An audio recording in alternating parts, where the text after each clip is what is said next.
About a year ago, we packed up our lives into 5 suitcases, and somehow, we're still living out of them.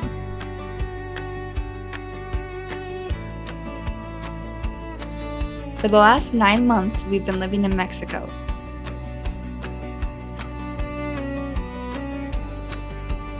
But recently, it was finally time to head back to Canada for something we've been working towards for over a year and a half: Tim's U.S. immigration. Our original plan was simple enough: fly into Toronto, make our way to Montreal for our appointment, and get everything sorted out. But then we thought, if we're already there, why not make the most of it? So instead of heading straight to Montreal, we rented a car and drove north to visit Tim's family in North Bay.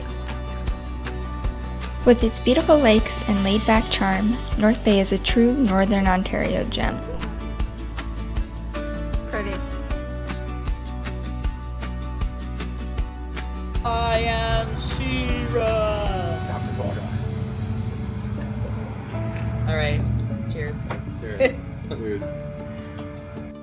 Then we turned around, headed east, passing through Ottawa on our way to Montreal.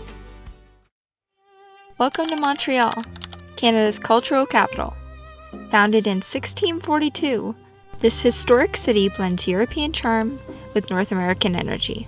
Built on an island in the St. Lawrence River, Montreal is famous for its festivals, incredible food, and diverse communities, where more than 120 languages are spoken. So something we didn't know about Montreal is how expensive the rooms are if you're trying to get one downtown. And since we wanted to be near the consulate, that was our only option. Thankfully, we were able to find something affordable with unique stays. We got this beautiful little room that's almost like an apartment for about $200 for the night, about 10 minutes from the consulate. In hindsight, we wish we would have planned to spend more than one day there, as there was so much to see.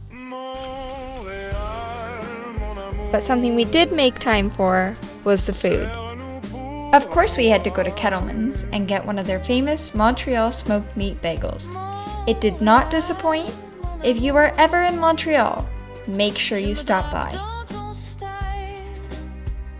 And before we headed out of Montreal, we stumbled across an amazing baklava shop called Marus. Marus, we will miss you. After the appointment, we weren't quite ready to rush back, so we stopped in Gananoque, I hope I'm saying that right, before eventually making our way back to Toronto. I'm just on a fishing rod right now. What a perfect spot to be fishing. Got my platform right there. Yeah, baby. So I believe all the way over there is New York State. Here on the Canadian side. There's the American side, and then a bunch of islands.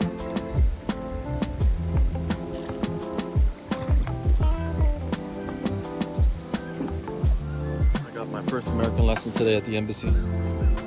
Lafayette of 1777 went against French orders, bought his own boat so that he can sail over here and fight with the blue. And while we were in Gananoque, we stayed in the beautiful Pangea House. It is an Airbnb right on the Gananoque River. It was originally built in 1868.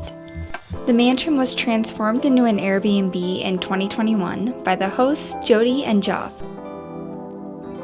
We loved being able to stay in a place with so much history. Not to mention the food. Joff owned a restaurant in Toronto for over 20 years, so the breakfast did not disappoint. And because apparently we weren't done traveling yet, we flew across the country to Alberta to visit Tim's family, checking in on our business and preparing for the next leg of our journey. Hi guys, how are you?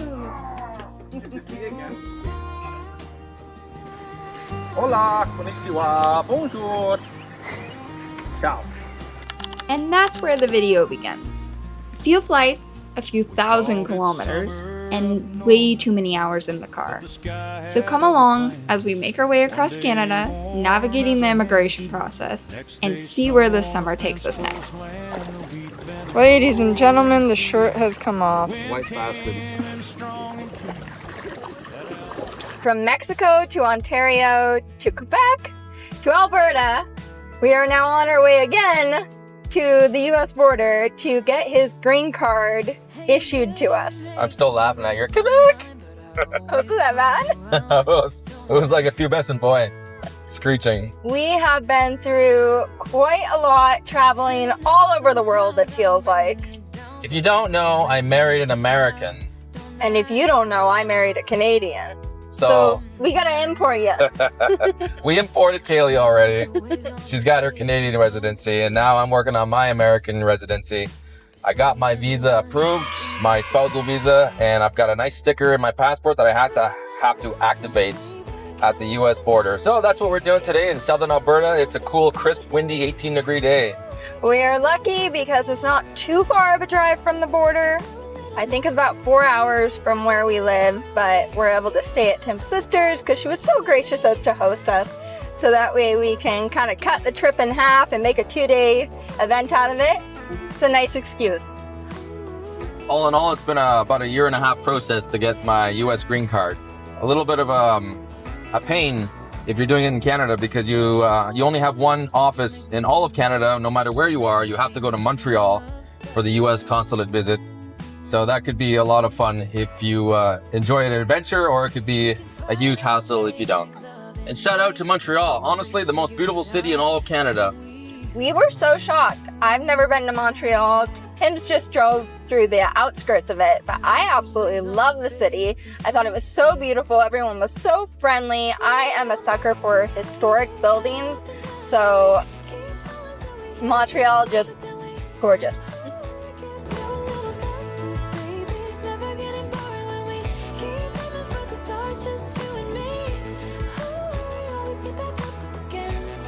Well, how'd that go? It took less than 30 minutes for me to get my stamp.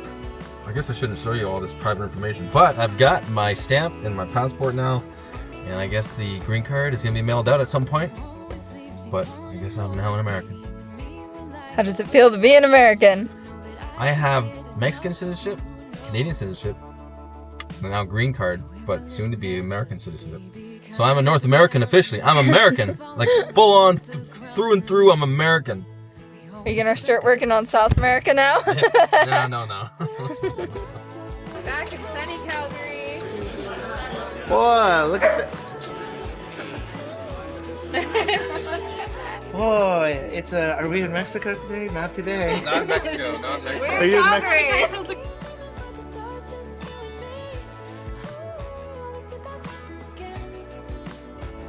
So yesterday we went to the border and finished up Tim's immigration, and now today we have to drive back to Sylvan Lake.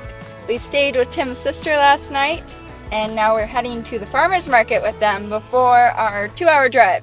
What a hoot.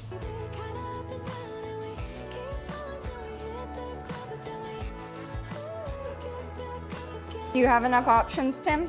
Well, there's a heck of a lot of options. Should have brought a cooler. Could have loaded it up. Nice. Tim got a Reuben. Yeah. No way. Oh man. I think one of the biggest things that travel has taught us is how important it is to slow down and enjoy where you're at. It's easy to get caught up in what's next, especially when life feels like it's moving 100 miles an hour. But some of our favorite moments have been the simplest ones. Sitting around a campfire, spending time with family, and just being together. As this chapter in Alberta comes to an end, we're feeling very grateful for every part of our journey so far.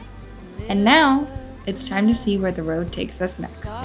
Tim, is the water nice and warm for you? I would say it's the same temperature as the night the Titanic sunk. That's morbid.